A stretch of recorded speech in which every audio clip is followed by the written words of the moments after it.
These nuts.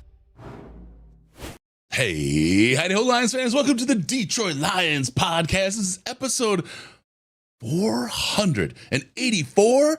Detroit Lions joint practice is a success. This is the official Detroit Lions podcast for Reddit. I am your dashingest host of Chris's. And with me is my good friend and co-host, Jeff. I might still be a little messed up from the party. Good friend and co-host, Jeff the Riz Risden. How are you doing, brother? I'm feeling better than I did Sunday after I woke up the morning after the party. Oh, I snapped awake at 9 a.m. I really did. It was crazy. I was up at 8:15, and then I was back in bed at 10:30, and then I was up at 1, and then I was back in bed at 3. It was that kind of day. Oh man. Good stuff. Thanks everyone for joining in. Appreciate you jumping in the broadcast. We got a big show today. We got warm-ups. We do our warm-ups at the beginning. You know, don't want to pull any muscles, so we'll get those going first. Teddy B is in the D, and we got the D for thee. Joint practices, camp review, players to watch, media watch. Whoop, whoop, whoop. Got a little talk there. Taking out the trash and a whole lot more Riz. Are you ready to go, my man?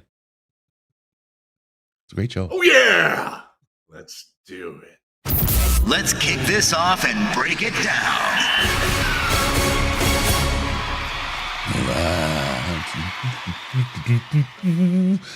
All right, here we go. Let's get into it. First thing I want to do is give my sincerest thank you to David Case. What a great name, Case. David Case. Thank you for the subscribe. Appreciate that. Folks, subscribe, like, do all that stuff. We appreciate it when you do that. It helps us do the thing we do and helps folks find us. And it means a lot to us to have them find us, because then we can do more of this stuff. All right. Also, don't forget, we're changing the logo in the audio podcast end of this month. No freakouts. It's just a couple days away. But if you're doing just the audio one, it's going to go to the circle logo that we have. It's going to change from the square microphone one that we have going on. So just so you know, it's going to change, but don't freak out. It's still the same beautiful guys that come into your ear holes regularly. Also, want to tell you, fantasy football is live. Fantasy.DetroitLionsPodcast.com. Get in there. Fantasy.DetroitLionsPodcast.com. There's a Champions League. There is an Intermediate League, and there is a whole lot of fun to come out of that. Top third of every league is a winner. You got prizes above what you're punching at, and it's a good time. So join us. Fantasy.DetroitLionsPodcast.com. All right, let's get into it. Riz, warm-ups. Yes, sir. The alternate broadcast is the first topic. Gonna stretch it out here a little bit. I'm excited about this, man. Yeah. I think it's going to be cool. It's freaking awesome. Peter Schrager going to host it and has a whole slew of guests that he's going to have on. I am highly impressed with what they've put together here. Do you think this is the magic of Holmes? I think this, honestly, he obviously he's participating in it, so he's clearly on board. Mm-hmm. I think this is the Lions media team, like the in-house group and media relations and broadcast team, trying to expand their horizons and do different things than just having the national broadcast, or if you're fortunate enough to live within earshot of the Lions radio network, you can listen to Dan. But it's Dan Miller, who joined us at our podcast party. It was great once again. Mm-hmm. But getting so Schrager, if you don't know who Schrager is, he works for the NFL Network. He is a massive Lions honk this year, and was last year too. Yeah. And I it's funny. I've met Peter a couple times. I actually don't know if he's from Michigan or Detroit or what his roots are, but he's been a very big advocate of Dan Campbell and what's going on in Detroit. And so for him to host this, I think is very fitting. He's going to have Brad on. He's going to have Chris Spielman on. Gary Danielson, Glover Quinn, Golden Tate, Jalen Rose, Kurt Gibson, Darren McCarty, Dave Burkett, Stacey Dales. Oh my goodness. Sorry, I got the whole list in front of me. No, that's great, because I was just trying to do that off my head, and I'm glad you had the list, because I would have forgotten Stacey Dales, and I would have forgotten Darren McCarty, which is sad, because dude, he's a good dude. Oh God, but behind me, there's you can't quite see it because it's dark, but there is a boxing glove that he signed. Oh God, what does it say? I forget what it says, but all about kicking Lemieux's ass. It was awesome. The documentary that they did with him and Claude Lemieux talking about that is one of the best sports productions I've ever seen. And I would encourage anybody to watch that. Even if you don't care about the Red Wings or the Avalanche, like it's really, really good. And the fact that they were able to come together and tell us such a cool story together, even though they clearly still don't like each other all that much, was awesome. So it's going to be great to have D-Mac in. He was very gracious when I got to interview him not too long ago. It's cool. So yeah, I think it's going to be great. It's in the spirit of the Manning cast, and the NBA has actually done a pretty good job of this. I know the Houston Rockets and the Cleveland Cavaliers have both done, where they have a rotating group of people talking about the game, talking over the game as it's going on, especially in the preseason, because like preseason basketball is almost as bad as preseason football. It's dudes who probably aren't going to be playing a whole lot, and that's so. I'm excited about it. I will be in Ford Field, so I probably won't be able to consume this live. I'm really hopeful that they will have it available later for those of us who miss it live. Yeah. Having fun. Oh man, this is a good time. Loving life, boy. It's funny. A lot of Bears fans in the chats today. Evidently, not a lot going on in Chicago anymore. I mean, they're. Oh man, Bears talk about going down like their mom. It's just let it go, guys. All right. They did sign Yannick Ngakoue for his negative run defense and the 8.5 sacks he'll get in 15 games, about 6 of which he actually tries hard. Yeah. Hey, their leading sacker last year was their rookie safety, Jaquan Brisker, who I really like Jaquan Brisker. I think he's going to be a great player. But if he's leading your team in sacks, you need more than just Yannick Ngakoue, who is the mother of all one-trick ponies. Yeah, they're not the donkey of all one-trick ponies. Yeah, not much in the way of sacks. There was on a that chance team, for me to say something clever there, and I missed it. There's something to do with sacks in the fan base missing, but whatever. It's all good stuff. All right, let's keep rocking and rolling. Let's talk about party favors. Brisker can bowl. Yeah, for sure. Unfortunately, he's on a team that can't. I'll tell you something, and we'll talk about this again later. There was, when they were doing signatures after the game, my boy was trying to get his ball signed, and Montgomery was running around, and someone yelled, "Montgomery, the Bears suck now that you're not on the team." And I yelled, "The Bears sucked when you were on the team." Because they did. And he said that. He did say that in that when he was playing video games on the podcast. Who was that with? Oh man. It was funny though, because like he was the dude that he was with was just like ripping on the Bears, and Michael was like, "Yeah, you're speaking the truth." Montgomery, by the way, he looks good, doesn't he? I'll talk about that. I got some stuff. Some stuff. All right, let's get into it. Good. Let's do the party favors as the last little warm up. Get the final stretch in here, buddy. Get those shoulders loosened up. I just want to say thanks. Let me D40 this chair. Bloody hell, man.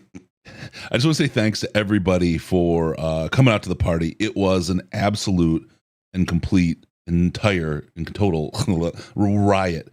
It was fantastic. It was absolutely fantastic. We had a lot of fun. I hate to like say names because I know I'm going to miss people. I have to say, Brandon, thanks, man, for afterward. But I mean, we got shut out at 12. Security had to kick us out at the end, or at 2 a.m. Security kicked us out.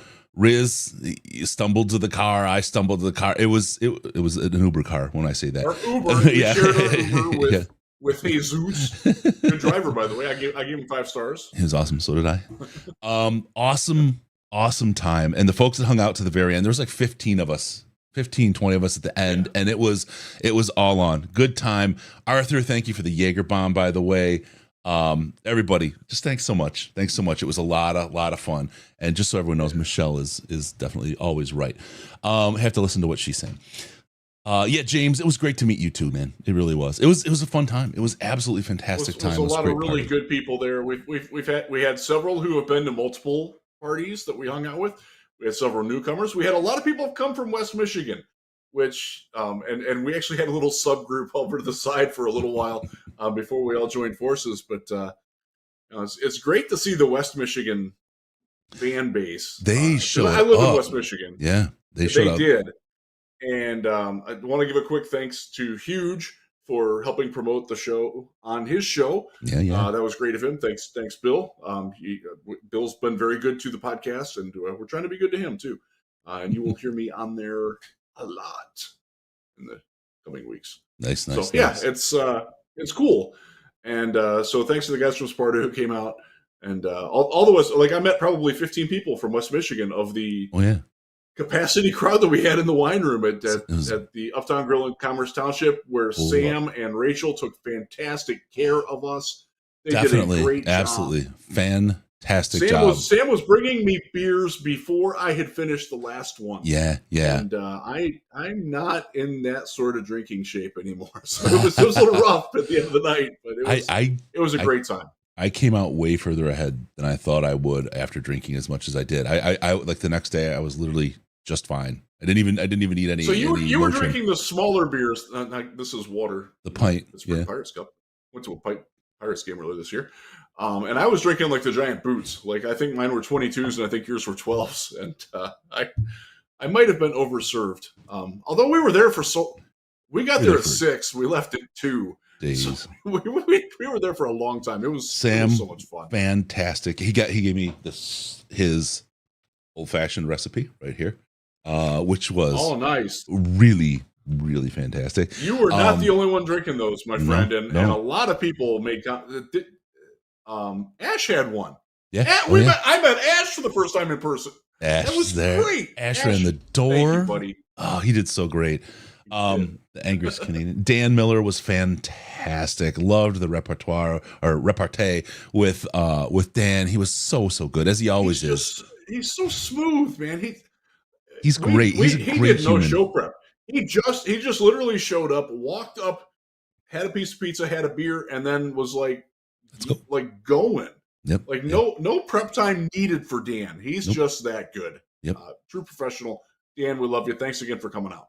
Yeah, absolutely. It was awesome. Had a lot of fun. So thank you everybody for coming out. Sam never stopped, was great. Jokes to the very end was awesome. Rachel was fantastic. I mean, it's the first time that I got a hug from one of the hosts at the party. She was fantastic. They were both so on top of everything. They were just spectacular. So thank you, Uptown Grill. Again, you've outdone yourself. All you guys up there. Awesome for setting this up.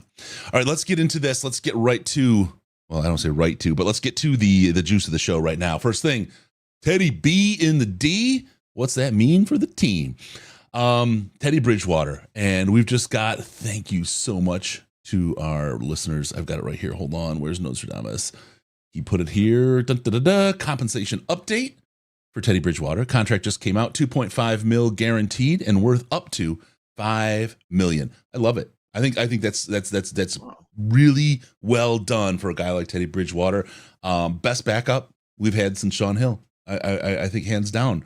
This is a great pickup. Probably true. That's probably true. I like Sean Hill. I always like Sean Hill.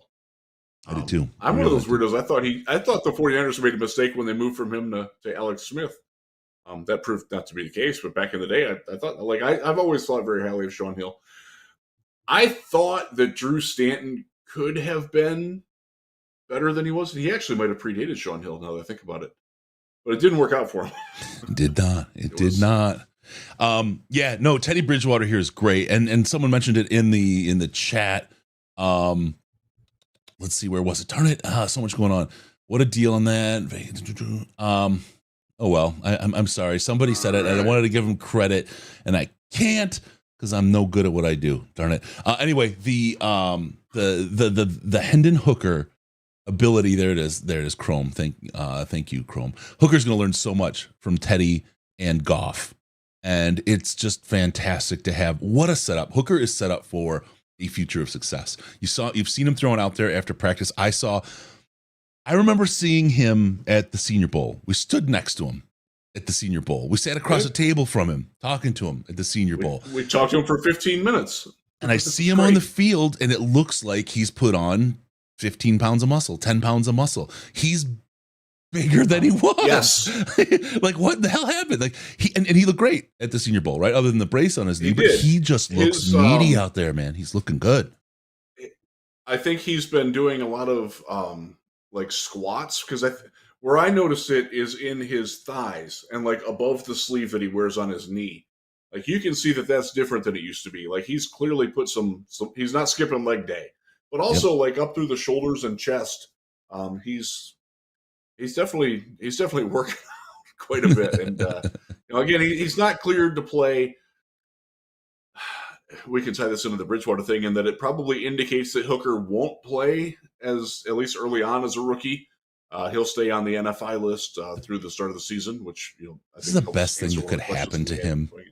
The best thing that could happen to him, man. I agree, but I still wanted to see him play, man. And when I did my latest 53-man projection, I put him in because I wasn't sold that the Lions had a lot of confidence in Nate Sudfeld, and that Hooker has looked fantastic throwing on the side, throwing after every practice for up to an hour.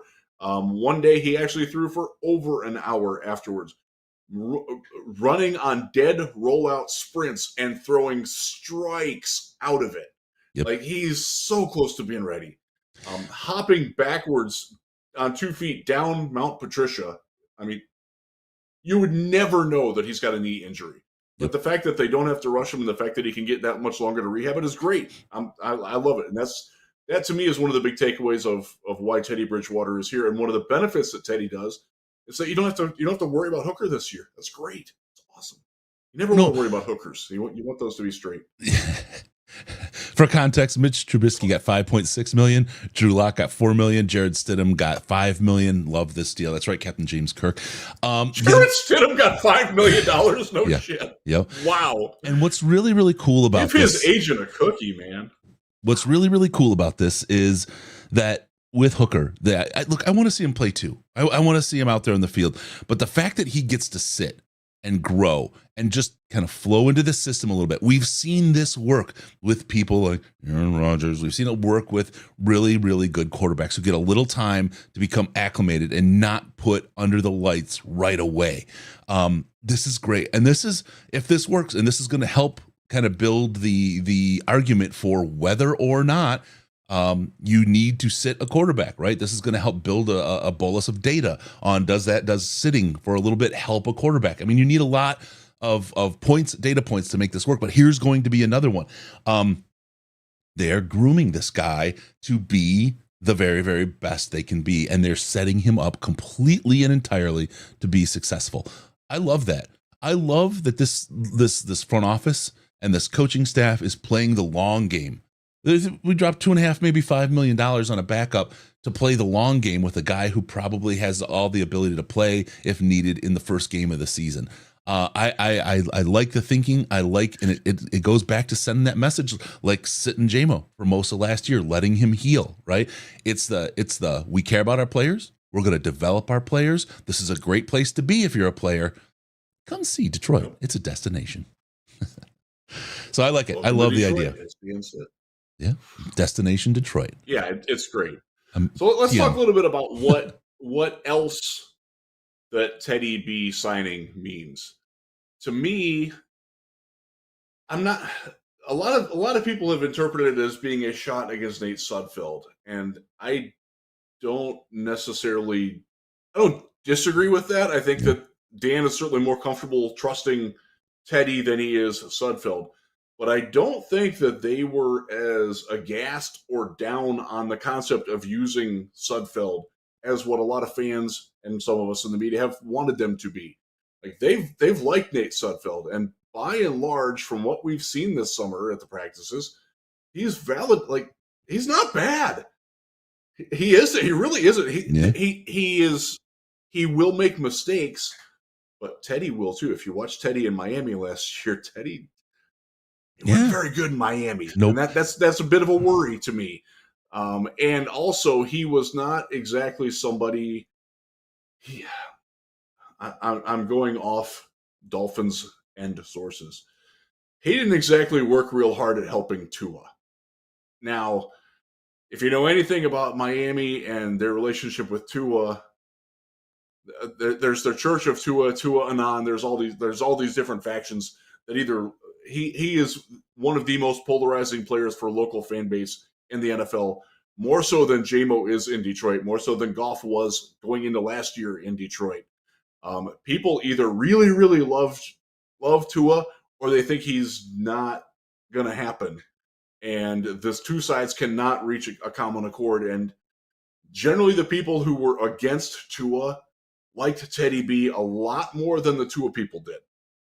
I don't know what that means for Detroit, but all I know is that he does need to show better than he did in Miami last year, because he wasn't good in Miami last year, and that is a worry a little bit. But to me, this says, see ya, Adrian Martinez. It ain't working. Yeah. Well, and if they're going for a number 3 quarterback, Adrian Martinez has not shown that he deserves to be that. Nope. He maybe kick around on a practice squad, but that's it. I wouldn't say it's a shot against Sudfeld. I would say that it is Sudfeld hasn't deployed the skill level that maybe they thought he would grow into. That's that. They signed him. And I think he is what he is. Yeah. And we saw him, and there was days at camp when I was there that he looked very, very passable. He looked almost good, right? I mean, he was down. I don't want to say, I sound stupid, right? He did look good. He looked good. I mean, but there were days that it was like, holy cow. I mean, you missed by a mile again, bro. Like, what's up, right? It was just not consistent. And if I'm a coach, the one thing I need is consistency. I need to know if I can trust you. And if you're not consistent, if you're as inconsistent as he was, I just can't trust you, bro. I can't put you out there, right? And you are my explosion of a backup. Like, the whole world is imploded. You're going to see the field, my friend. Maybe he'll get it, right? Maybe it'll click. Maybe something will happen, that we've got a great coaching staff that's able to develop people and does a good job doing that. But it doesn't. The coaching staff was not ready, right, to keep things the way they were. So I like the move. And what does that indicate, Chris? That indicates that this team believes that they can win.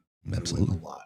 You don't bring in an insurance policy for your insurance policy unless paying for your insurance policy makes complete fiscal and football sense. Mm-hmm. And it does for the Detroit Lions. And that's one of the, to me, this is and I don't think that they intended it to be this way, but I receive it this way, and I know a lot of other people have, and a lot of people who are watching, and thank you for watching, click that like button. Mm-hmm. Make sure that you do that.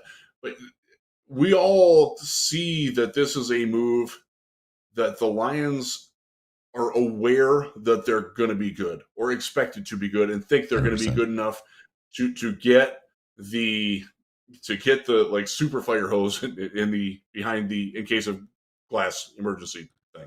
I talked to 2 people inside the organization today and a player, and I'll sprinkle the bits of data and dust that I've gotten in those conversations today throughout the show. But you're 100% right. They and this isn't pumped up BS stuff. They truly believe they've got a shot this year, and they know where they're better. They know where they're not better. And they believe and it's like the talk that I got, it was real talk, right? It was real evaluations, and it was real information. And it kind of lines up with some of the stuff we've seen. Some of it, is different than what people are thinking and seeing.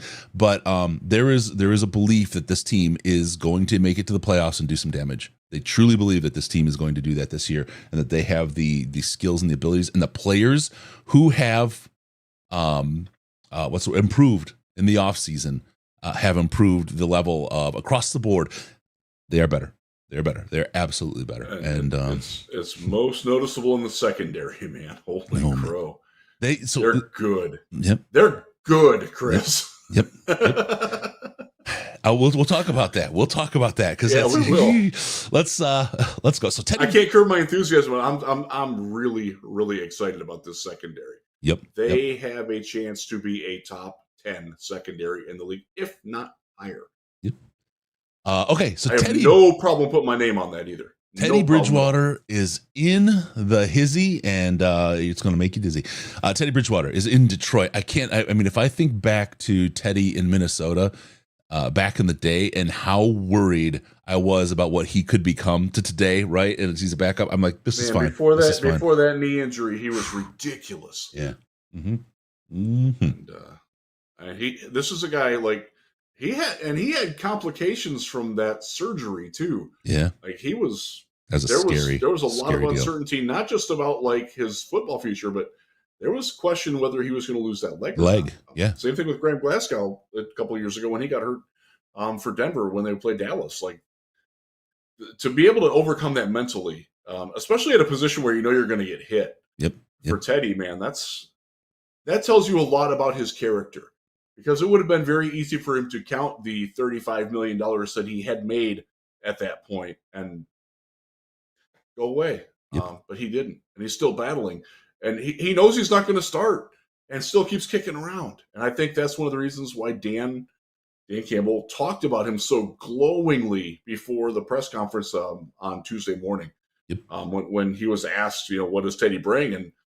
And Dan went right into it, and he talked about Hooker a little bit, but he's like, he's going to help the wide receivers so much because he cares, and he wants to make sure that they're ready for the game. Talking about going in on his off day, going in on the day before games, working with the running different routes, trying to emulate the starting quarterback so he throws the same and gets the ball there at the same time instead of doing that's impressive, man. That's a true professional. And not that Nate Sudfeld wasn't that, but Teddy has proven that to Dan.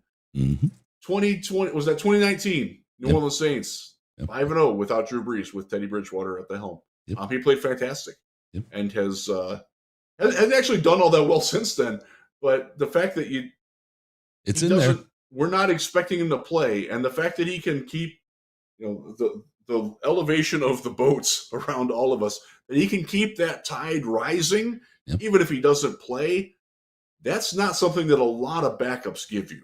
A lot of them can help you with your quarterback, and certainly to help develop Hendon Hooker. Don't doubt that for a second. But the fact that he can do so many things for other things, that he's a sounding board for Dan, because he knows Dan. Dan knows him and trusts him, and Dan will be like, hey, this play's stupid. And Teddy will let him know, like, no, man, it's brilliant. Go for it. Or, yeah, that's really dumb, Dan. Don't try that. Like, that's the kind of relationship that they've got. And I think you're going to see a better Dan Campbell out of it, because I think he really wanted that kind of guy. Alex Anzalone is that kind of guy on defense, where he might not necessarily be the most valuable player, but Dan absolutely trusts and respects him and relies on him to translate Dan thought to team thought. Anzalone does a really good job of that. And the more you watch practices, the more you realize how much of Dan speak Anzalone is parsing out. And he also makes a good buffer between AG and Dan. And I think that's also an invaluable trait for Mr. Anzalone. But yeah, I'm excited about Teddy B. And based on the figures that were quoted here, and it comes from Adam Schefter, looking at the tweet now, and actually have to write this while we're doing this. So if you see me typing away, I'm not blowing you all off. I actually do get paid to write that stuff. So the price is absolutely right. He's coming cheaper than a lot of lesser backup quarterbacks. Chris listed off a few of them earlier. That's very impressive. I love it. And so one of the things that I picked up from some of the national media, we're going to talk about the national media that's coming through Detroit later, but the Bengals were sniffing around Teddy. Now that Joe Burrow, he's going to be ready for week 1, but they have now seen that their backup quarterback situation in Cincinnati is not acceptable. And that whether Teddy used that as leverage or not for Detroit, apparently he didn't, because he didn't take a lot of money, and he just really wanted to be with Dan. And to me, that's even better. I love it. All right, moving on. We're going to get to the next one here. What we saw in joint practices in camp this week. And this is a big topic. There's a lot to talk about. I want to just really quick start from a fan's perspective. Something that I saw, because brought my boy. He loves going down, getting the ball signed, meeting the players, doing the whole thing. And training camp is one heck of a great place to do that. The Josh Reynolds, Kirby Joseph, out there to the very end, signing. Great guys out there talking to the fans, hanging out. And I want to shout out to Hutch too, because he was out there he went all the way around signing autographs, but he did something and it was cool. Look, my boy's 18, right? So But he went from like, he would skip like 5-10 people, whatever, but he went to the kids, to the little kids. That's what he solely selected as he worked his way around. And that's great for these little kids. It's their hero comes up and they're the ones that get selected. These pro autograph grabbers who are selling this shit off, right? I mean, after them anyway, they wreck it for a lot of us, but just what he focused on and what he wanted to do was amazing. So real shout out to those players for that supporting the fans and putting that kind of heart in what they do. But what did we see beyond just autograph hour? What do we see between the lines? I want to start out with David Montgomery. This man has some real hands. There's a lot of talk about him running and how crappy Chicago was. I mean, just terrible. And just a crap team with crap fans and a crap place. Ghetto, murder city, crap, whatever. I just see all the people, the Detroit people or the Chicago people in the chat. But he comes here, he's happy. He even talks shit about Chicago because who wouldn't? What a crap hole that place is. But he shows the real hands. Here's the thing that nobody's talking about Montgomery, and I want Lions fans to really think about this because this is really, really something. The hands that he showed in camp this week that I saw, a big extended fingertip grab of that ball on a Sudfeld pass, of course. Extends one hand on the run, gets the ball, pulls it back in, and takes off. Think about everything you thought about on this offense. Now switch Montgomery and Gibbs in the formation and tell me how the hell you stop that. Because nobody's expecting that. Everybody expects Gibbs to be the guy going out to catch that ball, and all of a sudden Montgomery's making your catches out of the wheel route or whatever else. This is crazy. The multiplicity that this team has available out of the backfield, from the slot. It is absolutely crazy. David Montgomery is a huge add to this team and just fits so well. So well. He's been fun to watch. And he's greasy. He really has. You watch him like when he goes between the tackles. We were talking, it's like every time 3 more yards than Jamal would get. I mean, this is what you get from Montgomery and versus Jamal Williams. 3 more yards between the tackles, where Williams would have gone down. And I love Williams. I'm not talking bad about him. I'm just comparing 2 players, right? So understand that. But to watch the extra, they can't stop him. They can't get their hands on him. He literally is what the defense was talking about after having played him last year. This guy can tweak his way through the line. Like I said, greasy is the best word I can say. And he comes out and he's getting 5 instead of 2. That's going to be huge for this offense. Yeah, to compare him to Jamal a little bit, Jamal was always a guy who was, once contact happened, he was going to try to go through you, and he did that pretty darn well. Yep. Montgomery can plant. His legs are ridiculously big. He is also another guy who does not skip leg day or arm day for that matter. He's very well built. He's powerfully built, but he is a guy that can plant that foot hard and take the contact and bounce off of it and go to the outside, or just instead of Jamal like driving through you to maybe get 2 extra yards, Montgomery can go and get, like you said, 5 or 6 extra yards on that, or break free as he did in practice against the Giants. Yes. Where they thought they had him and they didn't have him. There was just Gibbs made a move, just a stop and then cut and go. Blew their ankles right out, man. I mean, just move after Khalif Raymond, dude. Just holy shit! Holy shit! That one near the beginning of practice, that had the Giants media was like, "Wow, who's that guy?" They did that a lot. You talk about growth over the summer. Khalif has freaking grown this summer. Oh my God! I'm sorry. What he showed out there every day was really something. My God, go ahead, Rich. Sorry, bro. Not to go completely off topic here, but anybody who's wondering who's filling the JMO role, it's not even a question. It is Khalif Raymond. Like that book is closed. Yeah. No question about it. Yep.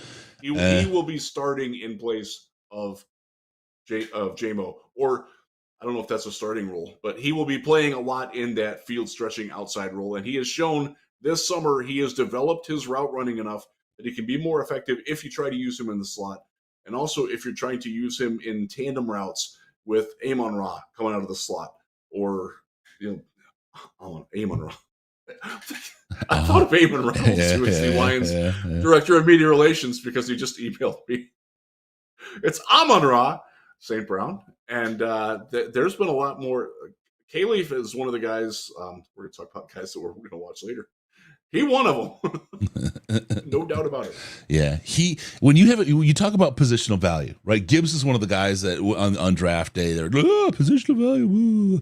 K-Leaf, the same thing, right? When you have somebody who's really, really, really, really good at multiple positions, doesn't that increase their positional value? I love it. And it was funny because watching them play against the Giants, there was no, it was really vanilla kind of offense. They're doing double sticks, double crossers, right? I mean, it was lots of the same plays, and it was all on, can the guys beat the Giants? And they did day one. Now, there's a lot of talk about day two, and I just want to, that's fine. But we talk about, what are we down? Jonah Jackson's out. He's got a finger. Frank Ragnow had a baby, sweet little baby. I don't know if there's any pictures out in the regular universe, but I saw a picture. Beautiful little baby. Frank's got a congrats to Frank Ragnow and his wife on the birth of their child. That's great. That's why Frank hasn't been there. He will not be there this weekend. He is excused this entire week. So two of your, and we've talked about the offensive line not having a lot of depth. This is something the team recognizes. As when I was talking through some of my people in the building, they recognize depth as an issue there. They couldn't get a Bushi, right? They tried. Yep, they wanted. They couldn't get to a deal. But they recognize depth there is a potential issue. But you saw the guy. You saw Colby playing really hard. They didn't play well today. Everybody knows in the building they didn't play well. But you had two backups in there playing today, and four backups. They actually played pretty well. So I think a guy like Colby Sorsdahl, right? He's a guy. He's country strong. He's just country strong. You know what I mean? Get him a little bit of time, get him some technique work. And if anyone can do it, right, it's our guy, Hank. He'll have these boys ready for when their number is called. Word on Vaitai, he's looking good. Vaitai's looking really good. He's going to be strong. I think if we can keep our boys out there. Well. Yep. If we can keep our top six out there, we're going to be in great shape. The drop off is steep, and that's where Hank's got to earn his money on this one. Yeah, the backup tackle situation is not good. In fact, that is my biggest worry on the team. There is no doubt in my mind that is the biggest hole in the team is backup offensive tackle. Yep. They did try to address it with Bobby Hart, who's been playing guard. Look, Bobby's a veteran, former Giant 7th round pick. Every single Giants person that I know, whether it's in the media or fans, people follow me on Twitter or whatever, they're all like, why would you do that? And there's a couple reasons. First off, Bobby can play. He can play guard. He can play tackle. You just really don't want him to play either. His guy, he's an interesting cat. If you search his Twitter or X or whatever the hell they're calling it, you're probably going to find some things that make you wonder, is he right in the head? But look, I've given Bobby Hart a ton of crap over the years. I did a little short video on it the other day when they signed him. He has indeed gotten better over the years. He's played better than he did in New York. He's certainly better than he was in Cincinnati, where he was pound for pound the worst offensive lineman in football for multiple seasons. He was bad, folks. So this is a flyer on a veteran who's trying one last time to keep the dream alive. And I don't fault him for that. And from what I've seen, look, it was very limited what we saw of the line. So the joint practices, the media was confined to one end zone, and the offensive line, defensive line one-on-ones were in the other end zone. And we could not see them through the linebacker, tight end, running backs working on here, and the quarterbacks and wide receivers were working directly in front of us. So we didn't see those. We did see them in team drills a little bit, but even then, like, they're at the opposing 35-yard line. Is that Bobby Hart playing? Is he playing right guard this play? Like, it was tough to see that for a lot of the practice. Mm-hmm. So he looked okay, and the the brief instances that we did see them when they did the red zone drills, that was indeed right in front of us, and he did okay. He was better than I thought he would. To be give him some credit, he's a flyer, and you hope that it works out in the way that it has worked out with on a much grander level. Charles Harris was a guy that came to Detroit with not a lot of other options and not a lot of hope left, and has revived his career very nicely. So you hope that that's what happens for Bobby Hart. You hope that he's a good enough mentor that he can help foster a little bit more development of Coyote Awosika and Colby Sorestal, who are the two best backup linemen on the team right now. And look, I know Sorestal played tackle at William and Mary. I don't think the Lions have much interest at all in trying that. He's clearly playing guard, and that seems to be the plan. And that's everything I've been told indicates that he's staying at guard. And I think in time he can be good, because we have seen some growth from him, even from like the beginning of training camp to now. I think he's playing faster, and that's good. Normally, you want your players you want things to slow down for the players. I think his playing faster to me means that he's reacting quicker. He's seeing things better and trusting them more, which means that he's able to move faster into the point of attack. When things it's not slow great down, yet. He needs the development, but it's getting there. Yep. When things slow down, your body's ahead of what's happening, and that's exactly what's happening. Yes, so that's good stuff. Good stuff to see. You said better than I did. And Don Bird's hitting it. We ask once a show, so I'm going to ask right now. Please hit that like button, hit the subscribe button, do that little dingly bell thing. You'll catch all the stuff we do when we do what we do. We got Michael Gray coming out with a great video tomorrow. Ash is putting some stuff together. We've got Russ Brown coming, joining the team as well. We got some great stuff coming from him. You folks are in for some great stuff this season. I'm telling you, make sure you subscribe and like, and appreciate you all you folks that do that. It does mean a lot, and it does help us out a great deal. All right, let's see. I want to talk about Ben Johnson really quick. Boy, keeping him was so great, man. This guy has absolute and total control. He's been he's quiet but mighty. His and I watched him. There are times when he's not quiet though. No.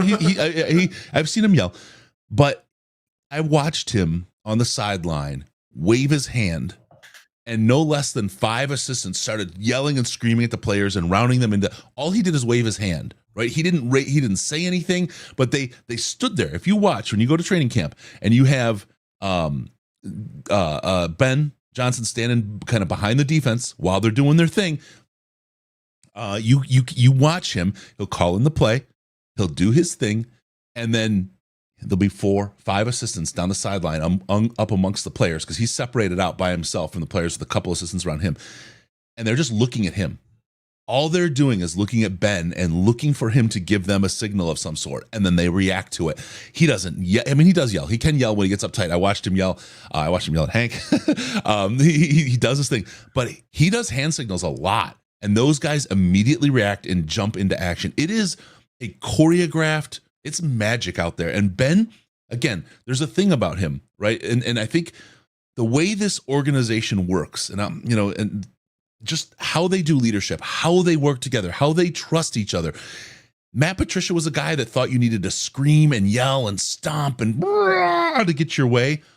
Ben Johnson shows that in the right kind of organization, you can be a quiet but powerful leader. And that's really where he is. And people, the respect that he's been able to garner in just a short time that he's been the offensive coordinator, and even before that, he was generating. But in just the time he's been the offensive coordinator, not just from around the league watching the results, but what he's been able to garner within the team itself is frigging magic. It's absolutely magic.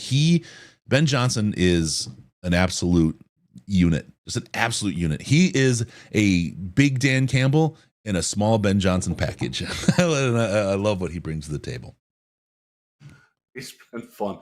I'm wrapping this thing up, so I'll talk. Okay, yeah. Real quick. Yeah. So, we can. I would just say that Johnson is very intense, and you know when he's upset, and his players know when he's upset, and they don't like that. Yes. But they respond. It's great. Yeah, they do. Right, Absolutely. get published on this bit. They absolutely do, and they listen, and they pay straight attention to what he's got. They trust him, and that's beautiful. Loretto, thank you very much. Is CJGJ the next assistant? Calling so many plays at Ben Johnson, they had to go stand on the other side of the field. LOL. I will. We'll talk about CJGJ and some of his antics. I love him. I love everything he's brought to this team, and it is going to be a ton of fun watching him play this year and what he's done. I'm going to talk a little bit inside inside the locker room talk here in a little bit about that. But CJGJ is something big. Who else do we want to talk about? What did we see in joint practices and training camp? Riz, how about this? Can we say that Jared Goff just destroyed, just picked them apart? I mean, he looked great. Jared Goff, all the people that hated are going to be just choking their words down this year, man. As long as he stays healthy, he is on fire. Like, I don't know if I've seen him at this level before, dude. He looks, I'm going to make a comparison here. People are going to go crazy. He reminds me of Kurt Warner when Kurt Warner was in Arizona, and he had a lot of pretty good weapons and an offensive line that was good enough to let him survey it. And just like every single play that year, it felt like Kurt Warner made the right decision with the ball because he trusted so many of his people. That's the sense that you get from Jared Goff right now. Now, the Cardinals went to the Super Bowl that year. Keep that in mind. Mm-hmm. There's and should have won or could have won. San Antonio Holmes made that beautiful catch in the end zone. That's one of the greatest plays ever to keep them from doing that. But he looks so dialed in, not just with Ben, but with the players around him. And that includes some of the new players that have come in. Like Sam Laporte is getting there. I think you're seeing who's the wideout that came in? Denzel Mims before he got injured, I think has meshed pretty nicely into it. Montgomery, Gibbs coming out, like Goff is really, really sharply. He's the master of puppets, pulling strings, man, twisting your mind, smashing your dreams. And my dreams they're high after what I've seen from him. He's been really, really good. It's fun to watch because when they break the huddle, I don't think the receivers know like where he's good. Like, we got to stay sharp and we got to stay prepared and ready because he might see us as the best option, or that first option might not work out. Like, and he's going to come to us. That's a confidence level in the quarterback that we have not seen in Detroit since Stafford was thrown to Golden Tate and Marvin Jones the first time around, and that group in 2016, 2017, where Stafford was probably at his peak. Goff is showing a lot of that in his own way. He's not Stafford, not trying to be Stafford, and I don't want to compare them in that way. But just the mastery of the offense and the synergy that he has with the receivers and with the coordinator, it's damn fun to watch, man. Yeah, 100%. Goff's been great. Yeah. I'll tell you just a little bit of inside the building talk about Goff. Was asking about it. Ooh. He's been excellent. Like, really, really good. Excellent. They were absolutely loving what he's been. This is the people in the building talking about Jared Goff. They are loving what they see from Jared. Yes, they are. Teammates are too. Absolutely. Yeah. I've talked to a couple of wide receivers fairly extensively. They're very happy with Jared Goff, and they notice a different presence to Goff where he doesn't feel at all like there's any worries to him. And even last summer, I don't want to say that Goff felt like he needed to look over his shoulder because he didn't, but there were times where it's like he sort of felt like maybe if I make this mistake, that's going to be bad, and I don't want to do that. And he that caution is to the wind now. It's made Jared Goff a better quarterback. Yeah. Laporta is legit. This is from a coach. Yeah, he is. Yeah, he is. He is legit. That's inside the building talk. They really believe this kid is gonna crack it. Mitchell's interesting. I saw him. They didn't quite get what they needed in the play on the plays I saw Mitchell in. I would love to see him get some good reps, some clean reps to be able to show what he's got.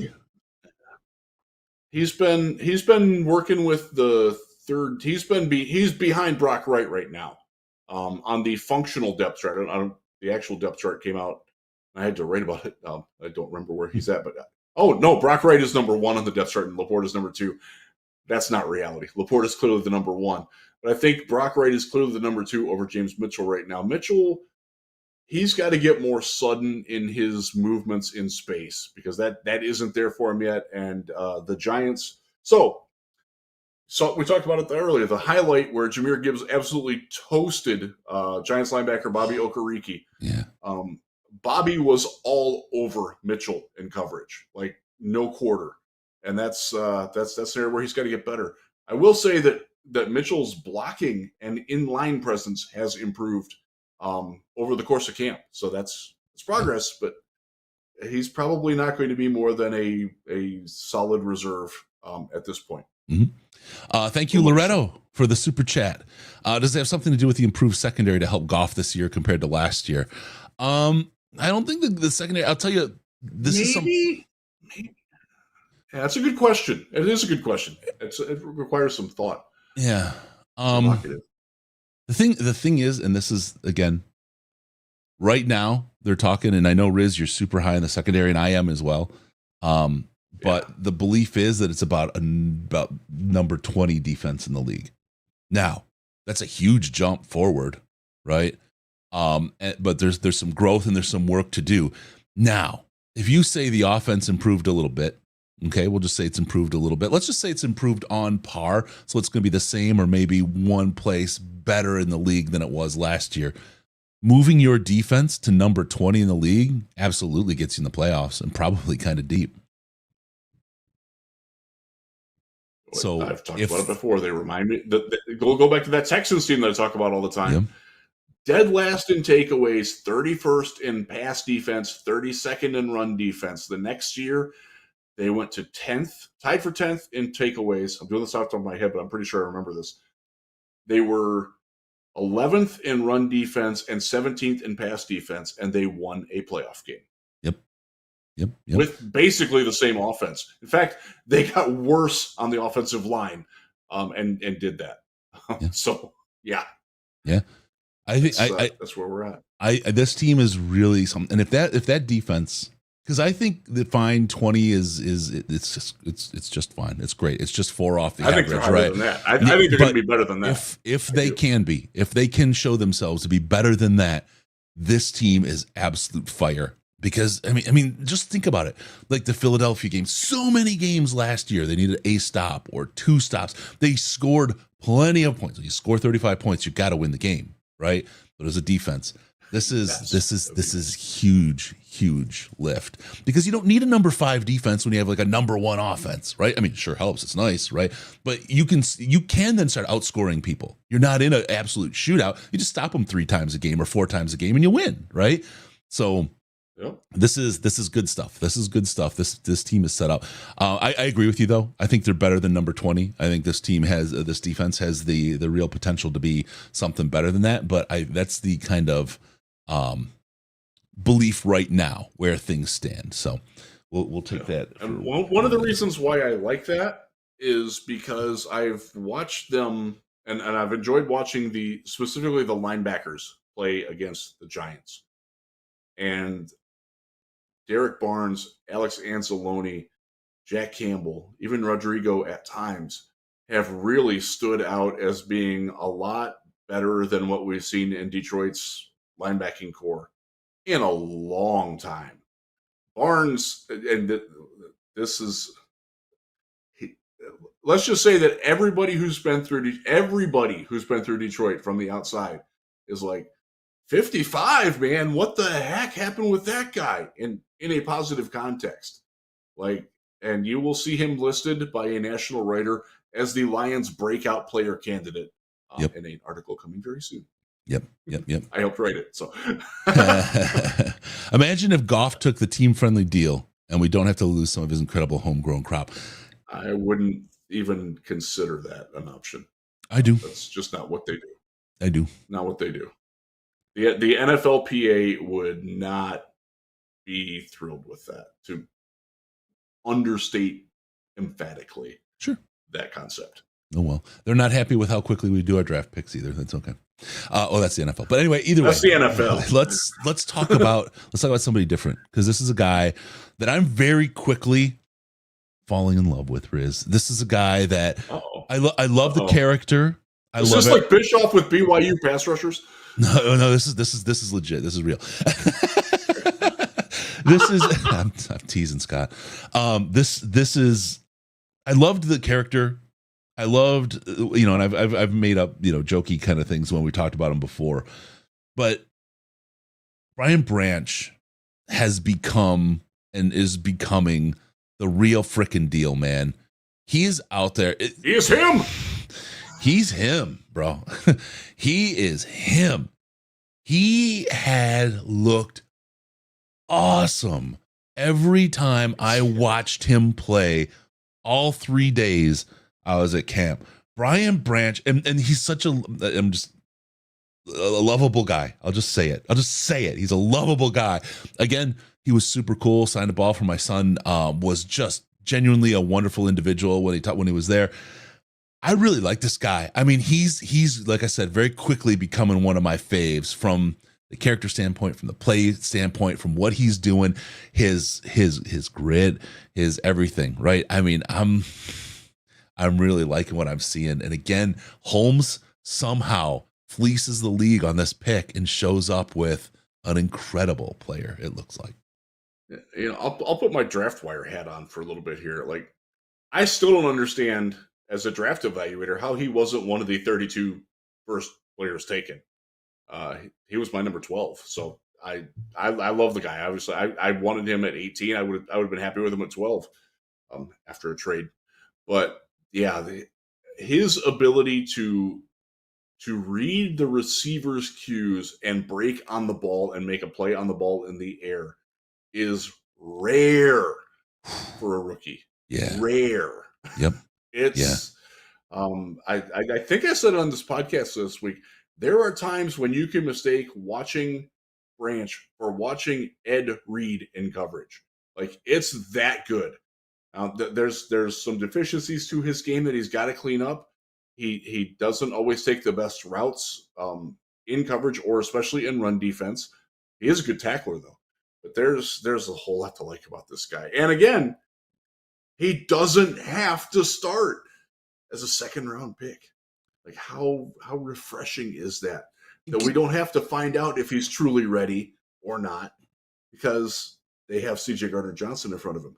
Kirby's there. Tracy's there to play that safety role.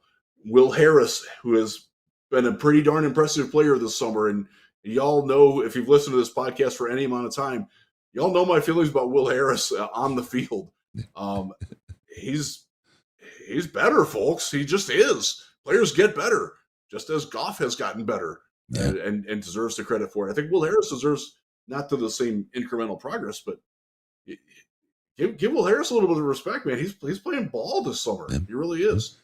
Back to Branch, though. The Giants. Back to Branch. We've got a couple things going on, and this is where we talked about after last year, after the last game of the season, the Packers game, this passing of the torch for the NFC North to the Detroit Lions. Kirby just, getting the interception, seals the game, seals the departure of Aaron Rodgers, kicks him out of the North, right? Just sends him back into the AFC. This change keeps them from the playoffs, literally just reshuffles the deck on them, leaves them relying on Jordan Love. Then we go and they trade with us like knuckleheads, and we take Brian Branch.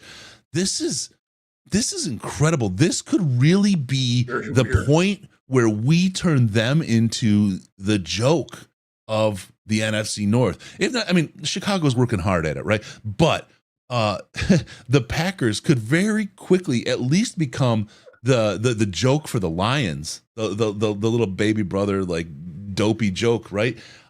It's incredible. They keep misstepping. I mean, like crazy, and it's all to our benefit.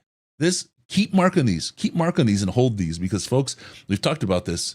If the Lions do become that team, and they may be, right? But if they come that team, don't be quiet. It's you got a lot of payback. Give it back. Year one is a free ticket. You give it back, and you give it back in spades. And every one of these things and these missteps and failures by the Green Bay Packers, you need to remember it. You need to rub it in their face at absolutely how you need to be Boston Red Sox fan when they finally beat the Yankees back in 2004. Oh, God, that's your demeanor that you need to have. Yeah, 100%. 100%. That's where I'm at. There's no sense. Don't be the dickhead. Be the dickhead fan. That's I will. I will absolutely. You get a year. You get the first year you get to do it. Then we collectively have earned that. Then put on your Barry face. We've been there before, right? And the ball to the ref. Laugh at the little Packer people and move on. But year one, you own that. You take that and you just ball drag them with these nuts and let them have it because woo, I'm loving it, baby. I'm loving it. Oh, Chris, your spitefulness never ceases to amaze me or not amuse me. Yeah. Take the low road. That's right, Anand. Take the low road. You got a year to do it. Take every moment of that year and celebrate it because, oh boy, man, oh man. All right, and I will tell you, most folks around the country will understand, and I think even Bears and Vikings fans will probably like, okay, you know what? Better them than Detroit, better them than Green Bay, I should say. Absolutely, absolutely. Yeah. Teabags, buy stock in Lipton. Teabag sales will spike. These nuts. Thank you. That's a great line. Who said that? That's brilliant. WMW2. All right. That's good. Other takeaways from Camp Riz. What do you got? I talked about the linebackers playing a lot better. I want to talk about Broderick Martin for a little bit. Broderick Martin has been really good. And it's not just in the individual reps. And again, we didn't really get to see those against the Giants. But before that, he's been a problem in the one-on-one pass rush drills. And in team drills against the Giants, he's been consistently good. Some other guys have flashed at times up front. And there's been a couple of plays where Broderick got a little too high, as he told us when we interviewed him after the draft. But, he's looking good, man. You can see in the way that he's interacting with his teammates. Like, he was always a little sheepish, like deferential to the older guys and even some of the other rookies. He's growing out of that pretty quickly, and I think that's a very good sign for Broderick Martin and the confidence level that he feels in his own game and what has been instilled in him and the trust level from Aaron Glenn, from John Scott, the new defensive line coordinator, is growing quite a bit. And it's reflective in the number of reps he's getting with the first team, in the way that he's handling those reps with the first team, and the interactions that he's having with the guys like Hutch and Charles Harris and Alex Anzalone, who are going to be pillars of the first team. Yeah, it's been fun to watch. Yeah. And I will say this: one of the Giants beat writers who was there on Tuesday told me, "Y'all just got the next Dalvin Tomlinson, didn't you?" Like, hell yeah, we did. That's great. Yeah. Gimme. What is it? You can't teach 6'5", 330. I'll tell you what, Broderick, he kept his word. He's north of 330. he kept his word. What he said in the interview we did with him after the draft, that he will never give up. He will give it his all. He will give you, Lions fans, his all. Again, I revisit that thing. I've revisited about 5 times since we did the interview because it's just so compelling. Broderick, he's another one. Energetic. You can't not like him. You know what I mean? He's just got it. And he's a big guy with it. Like Aleem was a big guy with it too. He's just got that. He's got the Riz. You know what I mean? the Riz that Riz is missing. Sorry, I can't help it. He has absolutely got it. And it's something to see. It's something to see a big guy like that. It's just awesome. It's been fun. So who else has stood out? Let's go offense.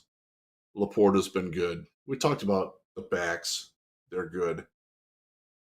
I think Graham Glasgow. I need to talk about Graham Glasgow positively because I was pretty somewhere between uncertain and doubtful that he would be able to help this team. Yeah. And he's proven that he's healthy and well and in the right mindset. He has been taking the first team center reps with Frank out and looks like he could play center. He was taking the first team left. Where's Vitae play? Right guard. Right guard. I'm looking at everything through a mirror. He's on the right side. He was playing right guard when Big V was out and looked like a capable starting right guard. That's not what he was for most of his time in Denver, certainly not after the injury. But he's looking very good. And I feel a lot better about Graham Glasgow with that. And that makes me happy. He's been good against New York. And New York's defensive front they're pretty good. You're going to see that in the preseason game. Their depth on their defensive line probably trumps our depth on our offensive line. And that's going to be interesting to watch how the running game and how Sudfeld handles that. I would bet the under on the point spread for whatever the game might be on Friday night. I don't know what it is, but I'm probably taking the under because I don't think that either offense is better than the defense that they're facing. I think the Lions' first-team defense is better than the Giants' first-team offense. I think that the Giants' second-team defense is better than the Lions' second-team offense, specifically on the lines, but also at wide receiver versus their cornerbacks, and their cornerbacks aren't great. And that's – so you want to talk about things that I'm worried about from camp, things that haven't been great. Offensive line depth. Offensive line depth, specifically at tackle, has been dreadful, like really bad. Like cut all these guys and just start over bad. Yep. Matt Nelson has not developed one bit in the last 2 years. I got to say one more thing. Sorry. One more thing about the good side. I just have to really quick. It'll be a quick flash. Yeah. Hutch out there destroying Kayvon. Mid as F, dude. Mid as fuck. And that's all I want to say. Because did you see what Rick Spielman tweeted out? Yeah. Rick Spielman, brother of Chris. And I literally ran into Rick yesterday. And I turned around and I'm like, oh man, I'm sorry. I'm like, you're Rick Spielman. Hey, we've met once before, but you don't remember me. It was cool. And he tweeted out after practice that there was a massive difference perceivable to him, who he's now in the media. He does great podcast work with a bunch of places. I think he's working for CBS too. But he's like, Hutch is all business, all go all the time. And that's not Kayvon. Like Thibodeau's going kind of half-assed, not really working hard, not caring if he wins or loses reps. And that just, to me, reiterated, like there was a divide in the Detroit Lions organization. We talked about it. Kayvon versus Hutch. And Dan Dorsey was right. Dorsey was right. Yes. Yes, he was. Yes, he was. Kayvon, and I do think Kayvon's going to be a good player, and the Giants certainly think so too. He is not cut from the cloth of a Dan Campbell player, not in the least. Not at all. And again, that doesn't mean that he's not going to be a good player, because you can win without being a Dan Campbell guy like that. But there are other ways. There are other paths to success, very proven ones. And I think the Giants might. Actually, I kind of like the Giants. I think they're going to be better than what I thought they were before they came in. As long as Danny Dimes is Wednesday Danny Dimes and not Tuesday Danny Dimes. Tuesday was bad. Tuesday was David Blau-esque. But there's no question that the Lions made the right choice, specifically for the Lions, but also just in general. No question at all. No. What did Josina get me in trouble for saying? No, I forget what she said, and I chastised her for it, and I got in a lot of trouble. But she said no combine needed or something like that. Well, yeah. No whatever needed. The Lions got it right. Yep. Yeah, 100%. Damn, Sorry. Just So a I know drinking you water. wanted. I'm glad I got you fired up on that because I know you wanted to go to things you were worried about. Yeah. But that Hutch over Thibodeau, you can't say it's settled because you have to get 5 years, 10 years in. But boy, is it looking like it's going to settle early. And it looks pretty good for the Lions right now. And to just give a little bit of credit on that, Charles Harris, Romeo Okwara, even Josh Paschal as a fellow rookie and now a fellow second-year player, they are an environment where Hutch can thrive. And that is not an accident by this Lions regime, and I think it's a very prudent, smart way to go about it. Like one of the pre-draft worries about Hutch was that he would not, because he wasn't projected to be a 15 sack guy, but more like an 8.5 sack guy. That's what he got. And that would be good enough for him. That's not good enough for the guys that are pushing him around him. And the Lions deserve credit for seeing that and keeping a guy like Charles Harris who will relentlessly get on his ass to be that guy, to be the man. And that's added value for Charles Harris. That's one of the reasons why the coaches really love him, which is great. So things that we haven't liked, things that worry me. Special teams, still don't know who the kicker will be. I'm going to worry less about that than a lot of people, even though I will complain about it a lot. Just that's where we are. I love your flow. Is your cat there? Is your cat freaking out? He is. He's over here going we nuts. got the lights going on. Nice. I saw him fly by once in one of the super chats. Floundericious, thank you so much for the super chat. Go make sure you get your bid in tonight for the club level tickets for this weekend's game. You have until 12:01 a.m. Thursday morning. So from now, it's about 4 hours, a little less than 4 hours, 3 hours away.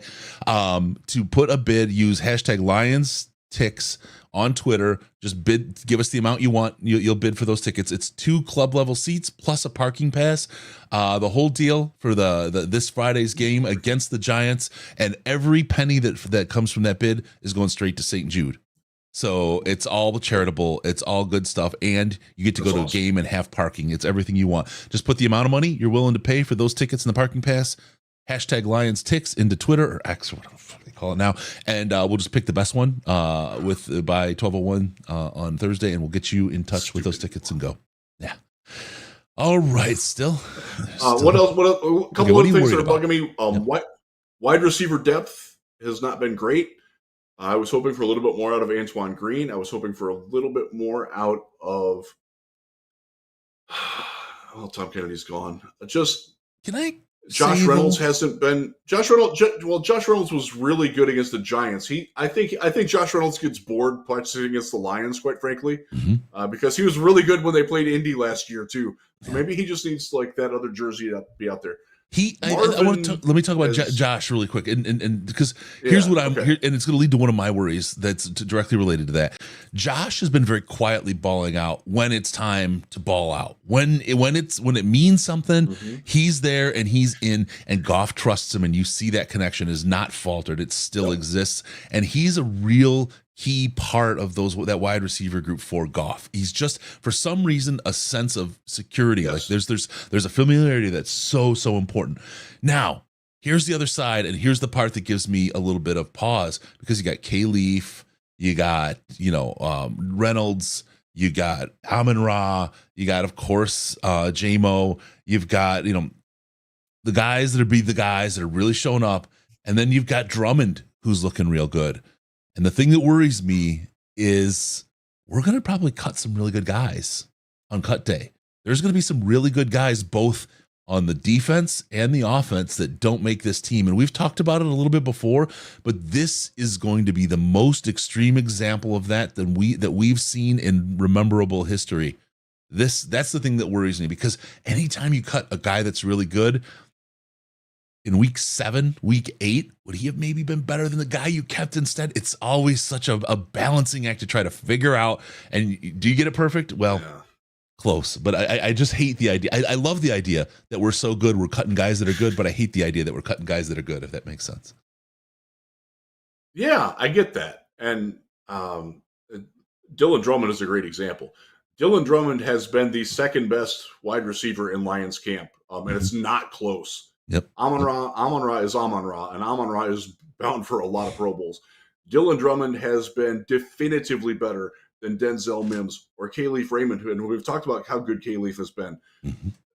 Certainly better than Marvin and JMO. JMO flashes, and the good flashes from JMO are like, wow, man, that's awesome. But it's not there all the time, and that's what they wanted to do, is to get more, be less fluctuating of a player. They want a more consistent JMO.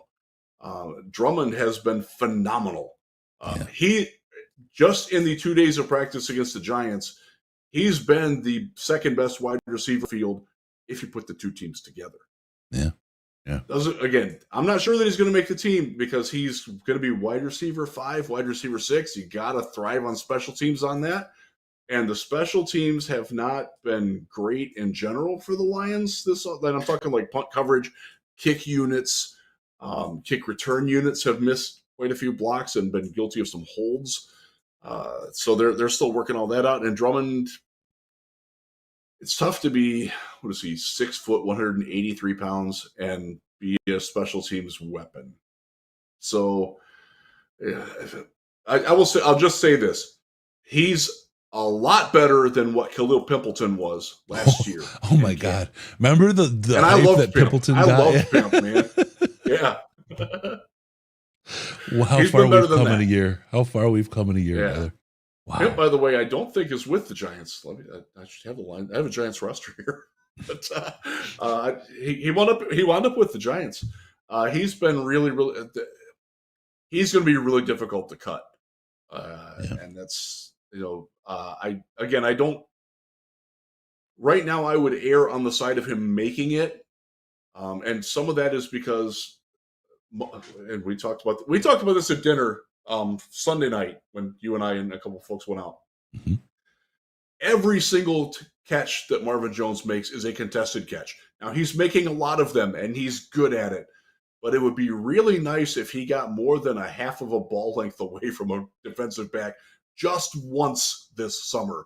And that has not happened yet. Not that I've seen, and I've been to 7 practices.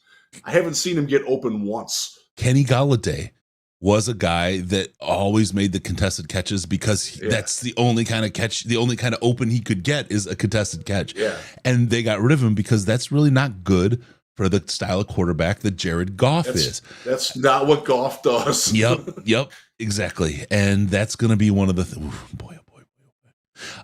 It's going to be tough. It's going to be tough. I'm worried about. That's going to be a difficult decision if it comes down to Marvin versus Drummond. What do they do?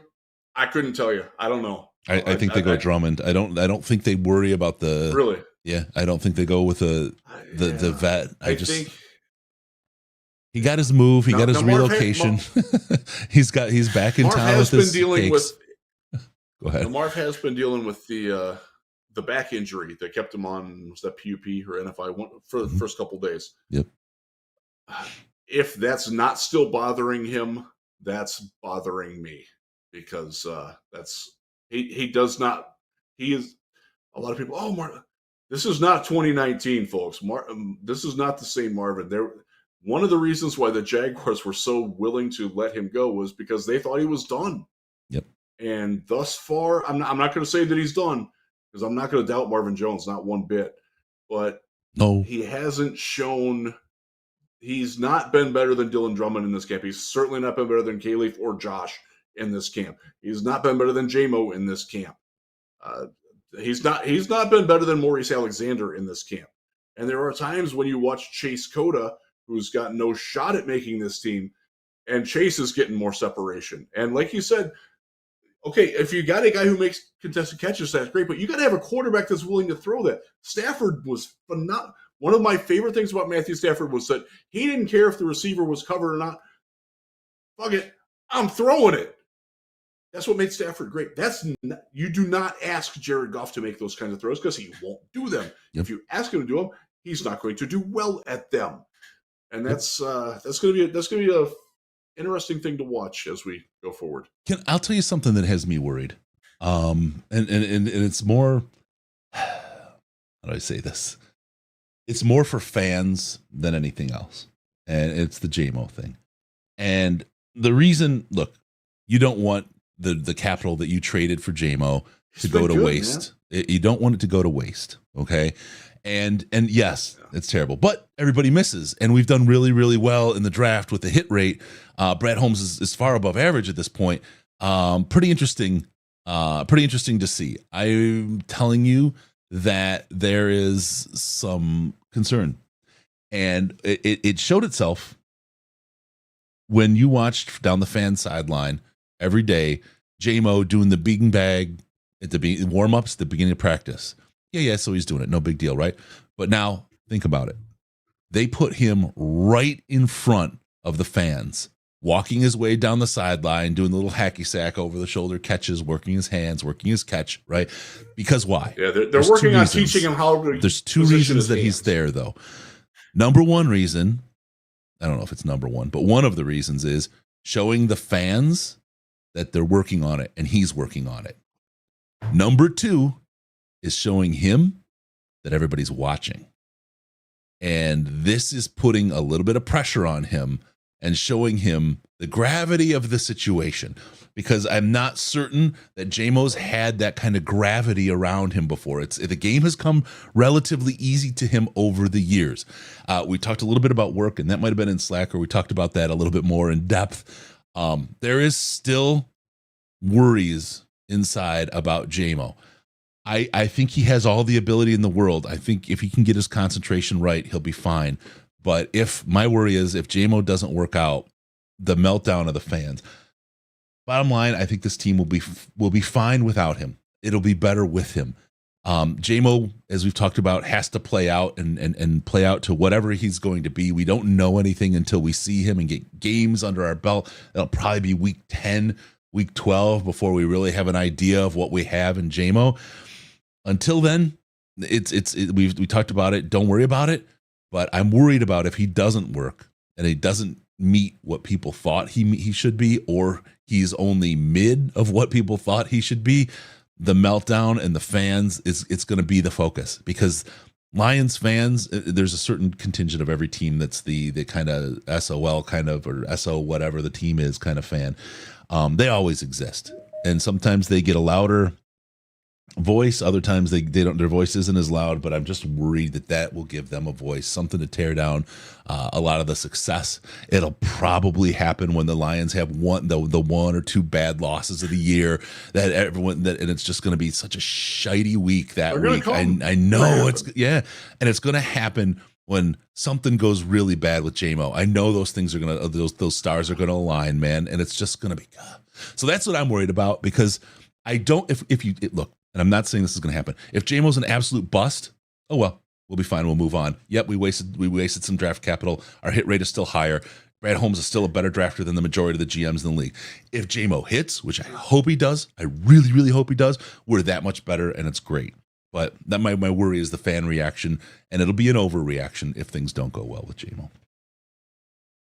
A fan base that overreacted every single time Eric Ebron didn't catch a ball. Every single time TJ Hawkinson caught a ball and got submarined immediately. Every single time that DeAndre Swift ran into Halapula Vadi Vaitai's ass on off-tackle runs. That happened a lot. Like the Detroit fans show no mercy when a player doesn't meet expectations. It's not just football. Yep. You see it in basketball. Cade Cunningham's dealing with that crap right now. Yep. Caution people that he's gonna be good. Yep. But JMO, the thing I keep going back to this. JMO is never going to be a player who's going to produce reliably on a game-by-game basis. You're going to have games where he's phenomenal, and you're going to have games where he's invisible. That's who he's going to be. And you're going to have to deal with those games in the same mindset. Like, okay, did we win or did we lose out of it? And the other thing is that JMO, much like Will Fuller in Houston, much like Ted Ginn back in his heyday in Carolina and the other places he went, he facilitates good things for the other receivers around him, even if he's not doing anything. That's exactly it, Riz. That's the point I was going to make. When he has an off day, the other team still has to cover him. You don't know it's an off day until the end of the day. You know what I mean? So you still have to cover him. To JMO's credit, to JMO's credit, we've seen him be a diligent downfield blocker. There have been a couple of instances where he didn't realize that the ball was coming his way and just sort of, tied him up. But when he knows that his block is needed, he's good at it and enthusiastic about it. And that's pretty cool to see. And again, this isn't about JMO being a boom or a bust. This is just my worry about if it doesn't work out, the fan reaction and what that's going to carry into. And I don't want to predict it yet because we don't know enough. And Chris, what do we know about JMO? We know that JMO hears everything. He might even be watching right now. Like he is acute. He's got the rabbit ears, man. He's acutely attuned to the public perception of him and the public discourse about him.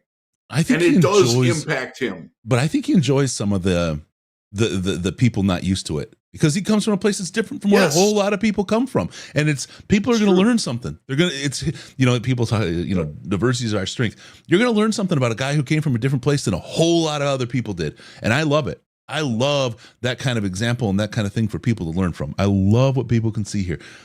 It is what it is. He's watching and that's great. I don't think people get in his head. I don't think it gets in his head. I think he very much is a guy who is his own guy and he's interested in what's going on. And I think he's a little bit more judgy of people and say they don't know what the fuck they're talking about. You know what I mean? I think that's a little bit more the kind of headspace he's in versus the way you brought that back. Yes, I'm with you on that. But he certainly pays attention very closely to the public discourse about him. Yep.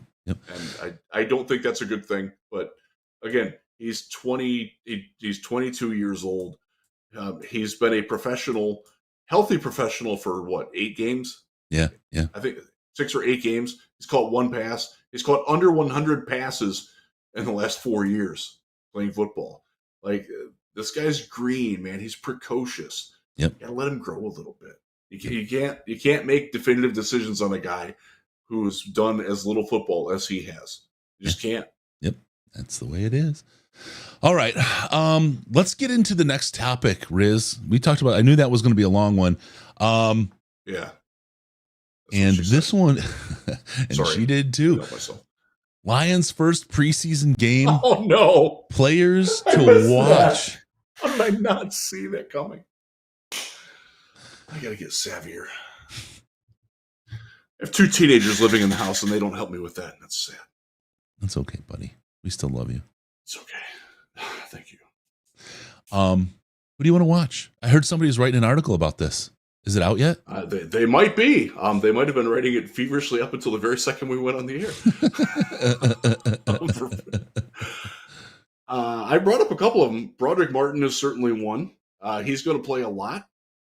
I want to see Dylan Drummond. I want to see him do what he's done in practice against the Lions and the Giants in a game against the Giants, and he's going to play a lot. JMO has been – so Dan would not bite at all on the press conference questions this morning about whether the starters were going to play. JMO is going to play. They've made that very clear that Dan might leave him out there with the 1s and the 2s and maybe even the 3s. And it's not punitive. No. It's not like – it's reps. It's nothing it's like reps. that. They need – yes, he needs the reps, man. If you're trying to teach a guy to catch a ball – we saw it. We saw it in the first day of Giants practice. I didn't see the second day, but he got just about every ball when he was on the field. As long as he was some semblance of open, the ball was going to him if he was in the play. They are pumping him full of reps, and I think it's the right thing to do. And I think you're right. In the preseason game, they're just going to throw the ball at him. It's not going to even necessarily be to him. They are throwing the ball at him and go. Make it work, man, because this is your time. You got 3 games to work this out and get yourself aligned, your head on. Remember, he won't be playing right while he's suspended X month. I'm like, he's missing all those reps. They got to get to him now, and they will. We'll see how he handles it. Yep. I'm curious. The Giants have a cornerback that I like very much in Deonte Banks, who has the type of mentality that can give JMO problems in coverage. We haven't seen much of them head-to-head in practices, but I'm sorry. we'll see. Larry just had a funny one. If JMO's listening, to get on the jugs machine. Sorry. It just hit me. It just hit me funny. The People are hilarious, man. People are hilarious. So there's you might have heard this from an inside source, but I have also heard it from an inside source. The Lions are going to invest in another jugs machine because the line for it has gotten pretty big after practices, and they have two. One of them is typically only used for kickoff and punting drills, but they can modify that. But they are in the market for another one. They're not exactly easy to find. They're learning. No. So, It's funny. He was, I mean, because that thing was almost smoking at the end of the day. Every day, that jugs machine they were running the punter, but man, it was like dude after dude after dude was lining up to get their jugs time in. And it was like, and you know what? You know what's funny? I never saw Amon-Ra do it. I know he is. I know he's doing it, right? We all know he is. The story is legend, right? But I saw everybody but Amon-Ra working that machine, just bink, bink, bink all over. And I'm like, you know what? This is rubbing off. Amon-Ra, you brought something really nice. Amon-Ra was such a great pick, man. Just beyond just what he does as a player, what he does to the team, man. I love this guy.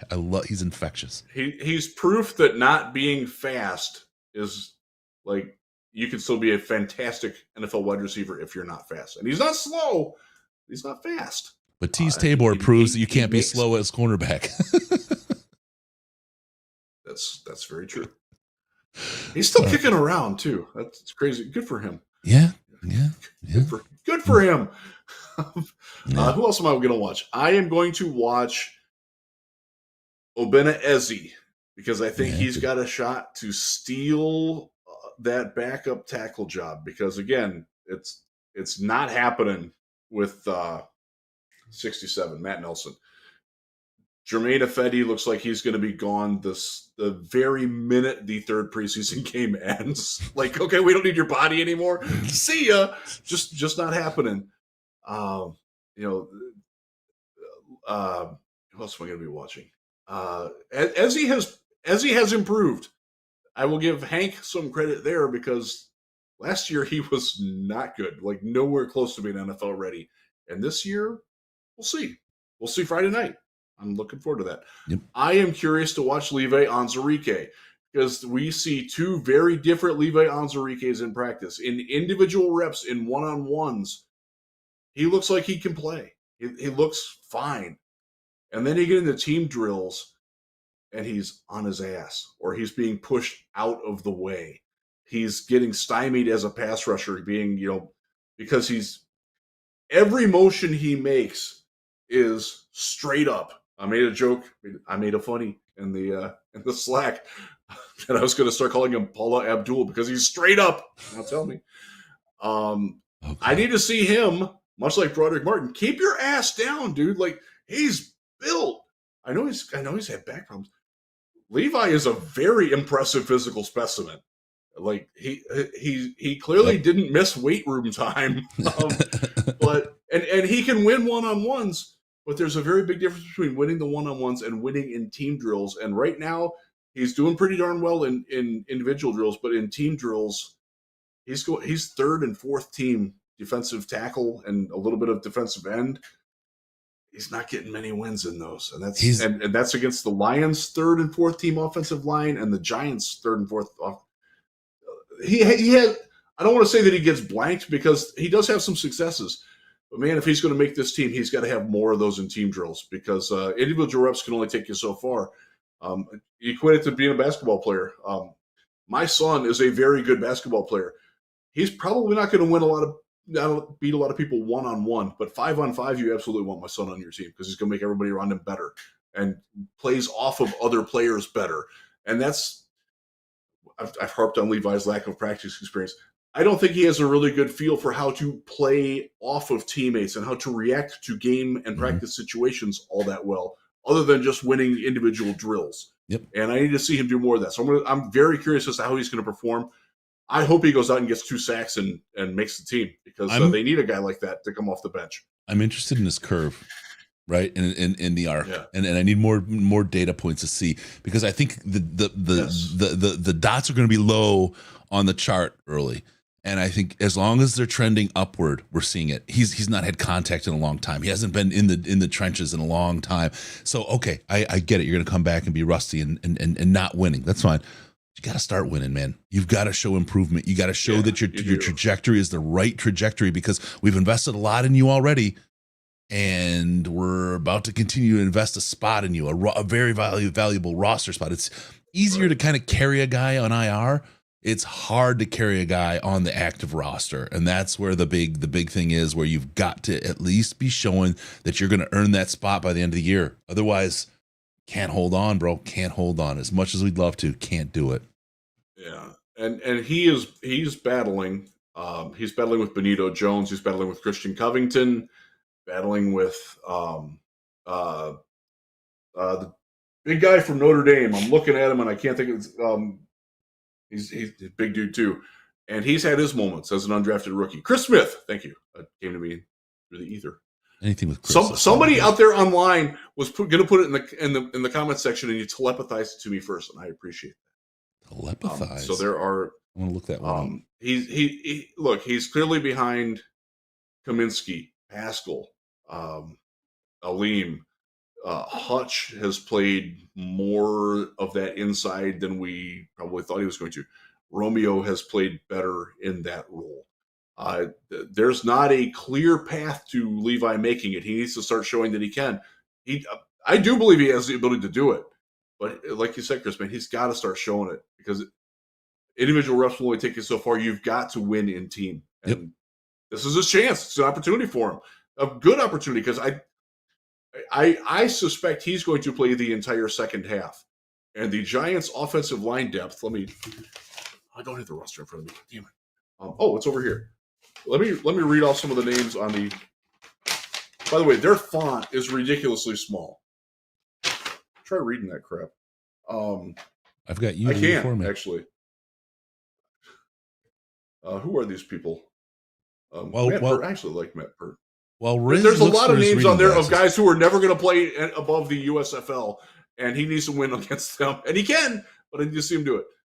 Well, Riz looks for his reading glasses. I want to just say, I made a promise on Twitter, and unfortunately, I wasn't. I had the best of intentions, but this sweet ass Lions NFC Central champs 1991 celebrating, bringing the luck back of the NFC North champs. This was the Central. This is back in 91. This shirt's going live tomorrow. I was going to do it tonight. I just don't have time. I got to get Gray's video ready for tomorrow. We got some great stuff coming there. So new shirts go on sale tomorrow. Tomorrow in the evening. You guys are going to love it.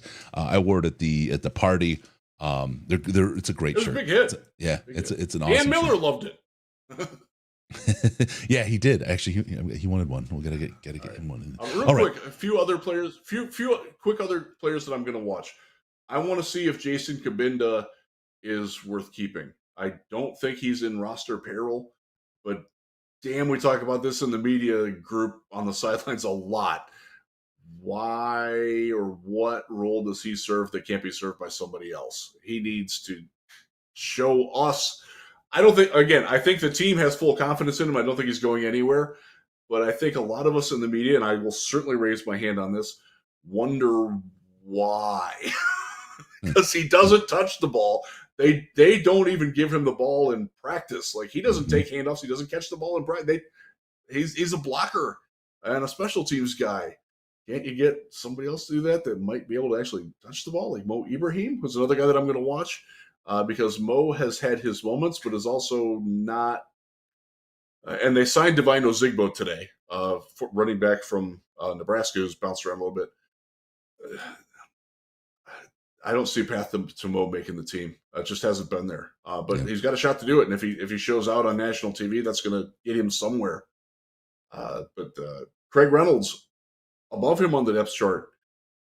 Let's see a little bit more from Craig than what we've seen in camp, because they don't sign Divine Ozigbo. They don't take a running back and bring him into the picture unless there's some questions about the bottom of their running back room. And they've already made one move there with getting rid of Greg Bell. I don't think Craig's in any danger, but I could be wrong on that. And Ozigbo is 225 pounds and is a very good receiver out of the backfield. Very good. So I wonder if he's going to get a chance to show what he can do. I am going to watch Ross Pierschbacher versus Brad Cecil for the backup center role. Pierschbacher. I do care about that. Pierschbacher. Baker. Whatever. Brad Cecil is an undrafted free agent out of Kentucky, has played his way up the depth chart, and he even got some run with the ones the other day. Now, again, Aaron Glenn, I can see him screaming, "Don't pay attention. We're just trying people we're trying to see who plays with who and who fits." But when an undrafted rookie is getting first team reps and guys like Pierschbacher, like Baker. Logan Stenberg, Pierschbacher. Pierschbacher, thank you. I just bought a German car. I should probably learn German, huh? Fahrvergnügen, scheiße Gesicht. Got Jurgen parked up in my garage right now. Yeah, so I'm curious about that. Defensively, Rodrigo. So Rodrigo is clearly the fourth linebacker and is clearly making the team. But he's been exposed by the mobile quarterback that is Daniel Jones. And for those of you who don't think that Daniel Jones can run, he has more rushing yards than all but Justin Fields and Lamar Jackson over the last 3 years. He can run. He can go. You remember he had the 90-yarder that he tripped and fell on his own. Even in practices, when Jones decides to run, Rodrigo can't catch him. And Anzalone and Barnes and Campbell have done a better job of corralling him or even catching him. Yeah. And it's a real hole in Rodrigo's game. And I need to see him and how he handles that in an actual game. Their backup is Tyrod Taylor. Tyrod does not run all that much, but he is somewhat mobile. And they're third string guy. So when the Giants are playing their third string quarterback, and he's DeVito out of Illinois, he's not even close to being as good as Tim Boyle from what we've seen in the practices. I want to see somebody in the secondary step up and house one of his throws because their wide receiver depth isn't very good either in New York. There's opportunities for guys like Khalil Dorsey, who unfortunately ended Shane Zylstra's season. Guys like the new guy, Tay Hayes, who's looked pretty good in camp so far. Brady Breeze, guys like that can really step up in the second half of that game when everybody's dragging around. Like, there will be opportunities for them to make plays, and I want to see who collectively makes that play, because I think that's going to be a big asset in them not necessarily making the team, but making the practice squad, because there's going to be some – we haven't gotten to this yet.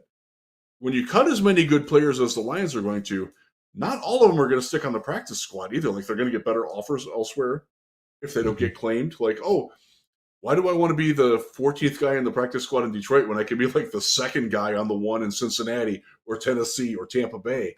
Yep. Like, that's a very real conversation that those players have with their agents. And you kind of want to keep some of those guys, you know? Yep. Yeah, 100%. You want them to earn it. Make it a meritocracy. Yeah, yeah. So that's what I'm looking for. And kicker, obviously. If you make throw your damn back field goals, please. If you throw back to why Jerry Jacobs came here, one of the reasons he chose to come here, and I say chose because he was recruited by a couple people as a UDFA. He came to Detroit because he thought he had the best chance to play coming here. That's no longer the case. And he was right at a place like Detroit. It's the talent level now is so high that's just not the case. And he came in and now he proved it, right? You know, Jerry's the guy. A lot of guys, this just shows like a lot of guys don't get a shot where they could be good players because of the talent that surrounds them. And that is something. All right, let's move on to the next one, Riz. We got a couple more topics here. Media watch, the outside looking in. And this is yours. This is the look at the national media looking into. Yeah, so we've had a ton of national media. I want to say there was 15 of them there Tuesday's practice. Mm-hmm. They actually set up a whole extra table in the media room where we asked the questions to press conferences in the morning because there was that much demand for it. Aside from the Giants guys, actually, there was only a couple of them that were in the Dan Campbell press conference just because they wanted to witness Dan. Because as soon as Dan was done, we had to go outside, and Brian Dable was holding his outside by their buses, and we're getting carbon monoxide poisoning until they turned the buses off. Thank you, Giants bus drivers, for realizing that we were all going to die. And not killing us. But it was bad. It really was. It was like why are we all feeling faint? Yeah, good. Back to the media though. And I put this in the Slack last night, and I talked to most of the national media. There's a couple of guys that I'm afraid of, quite frankly, and I haven't talked to them, but Jay Glazer being one of them, because Jay Glazer could, even though he comes up to my waist, he can bench press me and throw me into Lake Michigan from here. I got $10 for you, Jay, please. Jay, but a lot of and there's a theme to what the national media cares about. Number 1 or 1A is JMO. And they all want to know from us being the collective local media, what's up with JMO? And in general, most of us are basically like, we don't really know yet. We have some opinions on where we might be leaning, but it's too early to know. And then we say, and I said this to a couple guys, why don't you watch him for a couple practices and tell me what you see? And maybe that'll help impart what I need to see. Maybe you're seeing something different than what I see. I don't know. They ask that. They ask. It's not even more of a question. It's more of just like an epiphany. Like, Dan Campbell's really, really good, isn't he? Like, yeah. Yep. Like, anybody who comes to practice realizes very quickly that Dan is not a fluke. That Dan is not a meathead. That Dan, he's fun. He's really, really smart, and that's something that every single national person that you talk to comes away with. Like, invariably. Jared Goff especially the ones that don't know him. Jared Goff talked about it on the Pardon My Take podcast. He talked exactly about that, about people think that Dan's a meathead. Dan's Dan doesn't know what he's doing. He's just this crazy wild guy. And he talked about, like, when he said, "Oh, I was watching the fans do the wave." Like, he does that on purpose. That's a line that he's just messing with people. And people took it as like he was being honest or they weren't sure. Dan does that. He plays with the media. He plays with people all the time. And this is the thing. Here, I'll just tell one of the things that I saw, and nobody's talked about it because I don't think anybody watched. I watched Dan make a couple play calls during the Giants practice. Ben didn't make all the play calls when they were doing it. He does that a lot. Yeah. And people don't talk about it. He does that a lot. He is just as plugged in on that offense. I don't want to say just as plugged in on the offense as Ben Johnson, right? Because it's Ben Johnson's offense. But he is absolutely a part of that team that put that offense together and runs that offense. He is an X's and O's guy, and people just don't believe it. You don't want to believe it. But Dan Campbell's a really, really bright guy who's, what is it? There's a saying, and he's from Texas, so this will be a good one. He's dumb like a fox. This guy is... he's playing you, and it's fun. Just play along, just enjoy it. It's absolutely fun, and he can go ahead and do all the these nuts. You've had enough of that shit, all that kind of stuff, and it's fun, and it's a good time, right? But just know there's a really smart man that's saying those words, and he's disarming you very, very, very quickly, and putting you in a place where you're underestimating what you're looking at.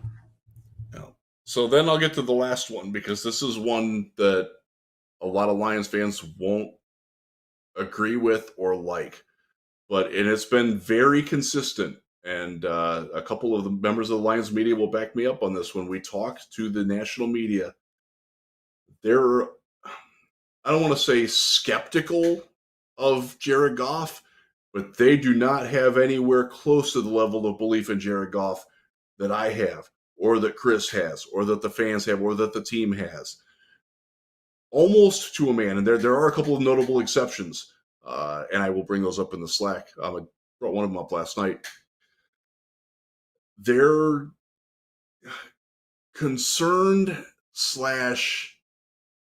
afraid / just scarred by trying to believe in him before, and they're not willing to make that leap that Goff could actually be the guy that he was at the end of last season. And it's not that they think that he's bad, but it's more that I'm trying to think of the exact quote, but I'll paraphrase closely. Like, y'all know that Goff isn't that guy, right? And we had been talking about the end of the season, and I'm like, well, yeah, he's going to throw some interceptions this year, no doubt about it. But like, they're like, no, that like he's it's more of like waiting for the balloon to deflate, and which way does it float in the wind? And that's been pretty consistent from the national media that's come through. And can I pause it again? I get accused. I get accused of being a Goff hater or whatever, and I will tell you, I'm significantly higher on Goff than just about every national media member that's come through Allen Park this summer. Welcome to the team. I'll leave that at that. Let me posit something here. And this is something that I think is actually where that comes from. I think people jumped out on Goff really quickly in his time with McVay. And there's a lot of stuff that happened there with Goff and McVay. Though, because he wasn't good when he was here either the first year. Now, I know he didn't have shit to work with, but he wasn't good either. And that's hard to ignore. And the national media brings that up a hell of a lot more than I do. So they were very quickly out on Goff when he was with McVay. At the end of his time there, they were saying Goff was done. Goff is gone. Goff doesn't have it. Oh, then the next thing was Goff is traded to Detroit, and they took an extra draft pick to take on the contract. Oh, look at year one. Oh, Goff is terrible. Goff didn't have anybody. You know who else didn't have anybody and did bad in Detroit the year before? Matthew Stafford. There wasn't talent here, and the roster was even worse shape than it was the last year Stafford was here. So they just looked at it, and they're the national folks, and they don't see it. They have now two dots connected at two different teams. They've made their piece. They've spit their wad, and they spit my wad too. But so then it comes time, and now Goff starts getting talent.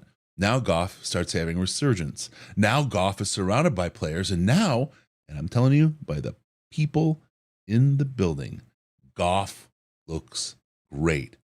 Not great. He does. Excellent. Very, very good. They are super high on Jared Goff right now. And he very, very much is going to likely have, if this plays out like they see it, and these are good evaluators of talent. We've said that. We know that. They think Jared Goff is going to have one of his best years.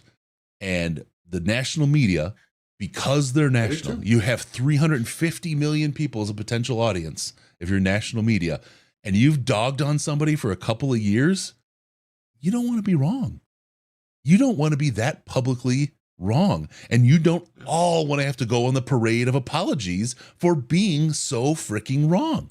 That, I think, is what's framing the national media's hatred for Goff. And you can always, historically, you can always bet against the Lions. You can always bet against the Lions quarterback and the Lions team and be right at least 75% of the time. And just give it enough time and it'll come to you.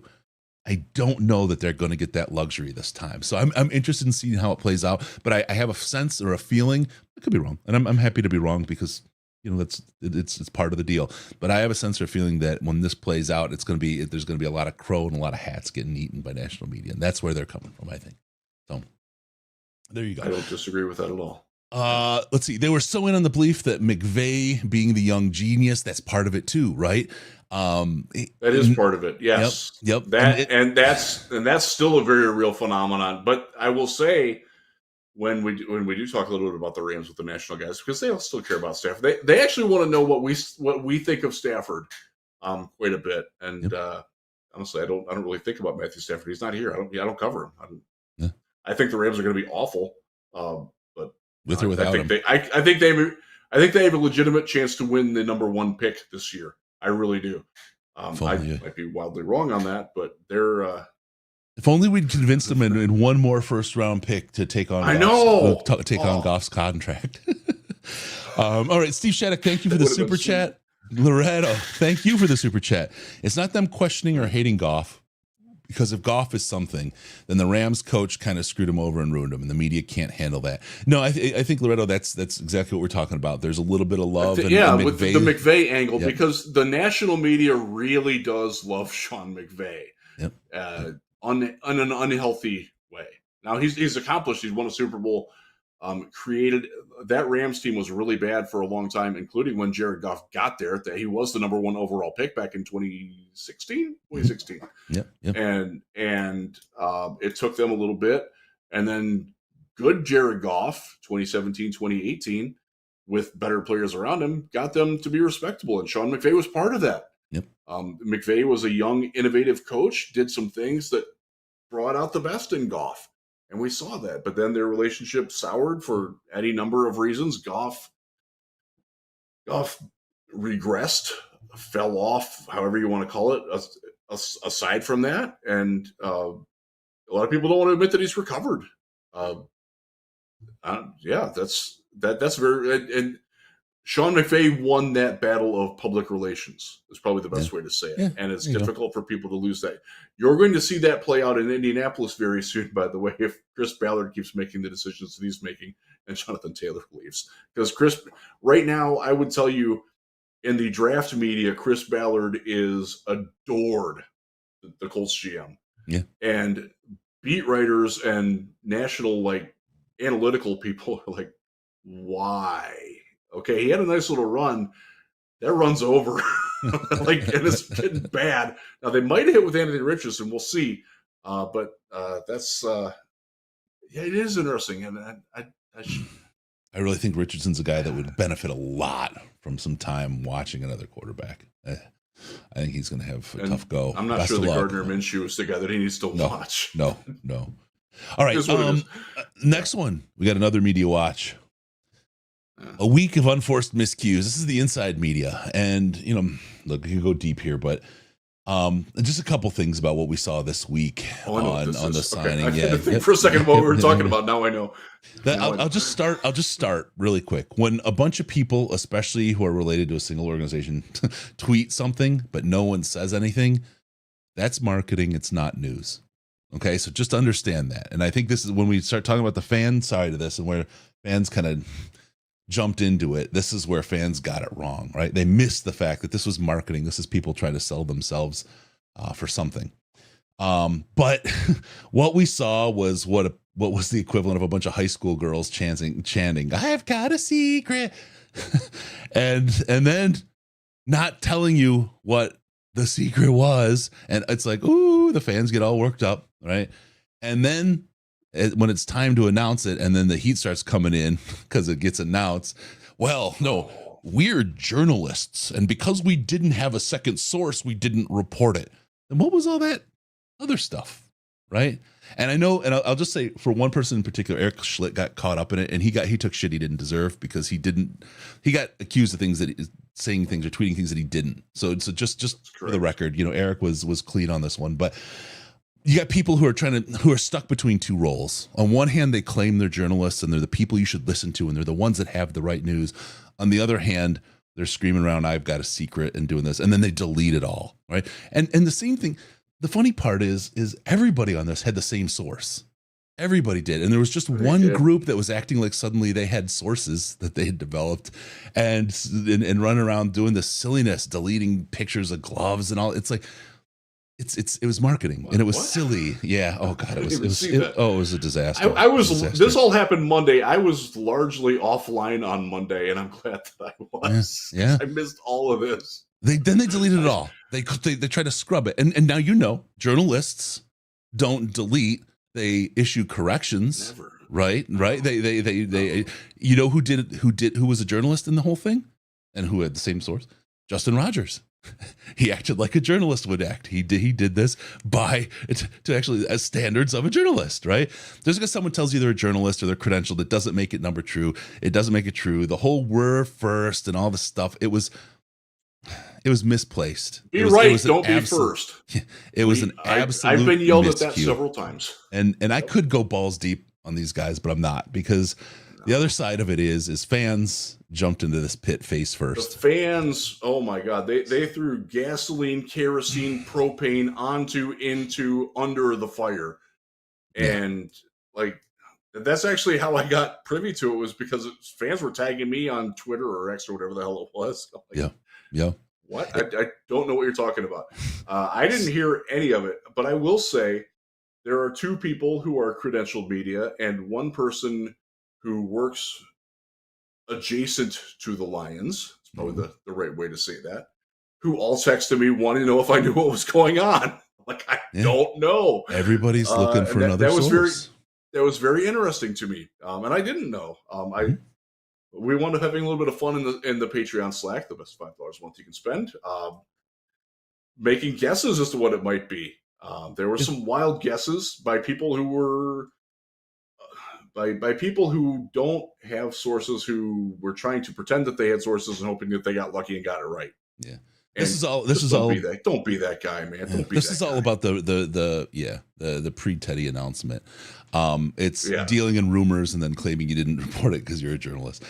Fans jumped in and as fans, the fans really got bad with that. Yeah. Even beyond just sports news, real news, you have to be able to disambiguate the marketing, get away from that, temper your expectations, understand what the play behind the play is.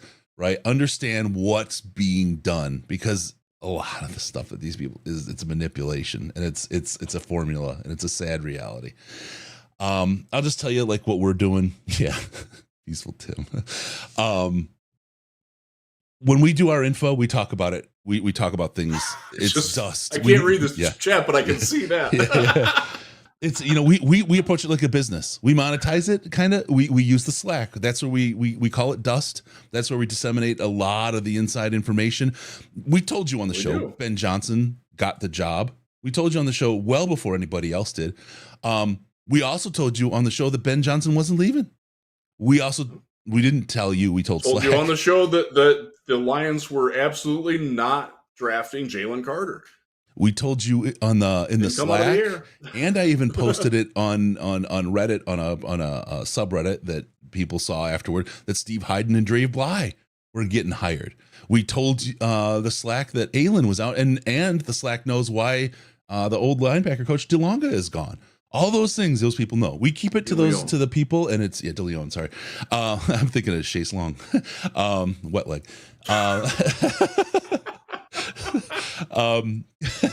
But that's how we do it, right? That's where we share info, and that's the way we do it. But it's this whole I got a secret. Either you say it and you source it like a journalist, or you have insider info and you believe and trust your sources, and you deal with those that way. But you can't have it both ways. So that's the name of the thing. Please, please, please, just be aware of what is being done when something is being shared, and why it's being shared, and how you are probably and potentially being manipulated. So there you go. That's it. I don't want to, like I said, I don't want to beat up a bunch of people. I just want people who watch and listen and do these things just to pay attention, to understand what consumption of media really is, because media is a whole different thing than it used to be. And Justin Rogers, I talk about it, right? He's a guy that is, he hates this, but he's the guy with a fedora with a press card on it from the 1950s black and white movie with the press. Wait, hold on, right? Let me ask you, right? He's the guy that's asking hard questions, who's actually digging, who's investigating, making contacts, building sources, and doing real journalism. And that's the thing that you'll find from him. And if you see something different than that, he's your guy. If he's got the news, he's got the news. He's going to be one of the first to break it. Him and Burkett are great at getting those first pieces of information and sharing it there. So absolutely, they have a much wider network of sources, both internal and external, than I could ever have. Sources, right? I mean, because everybody knew that this was like single source.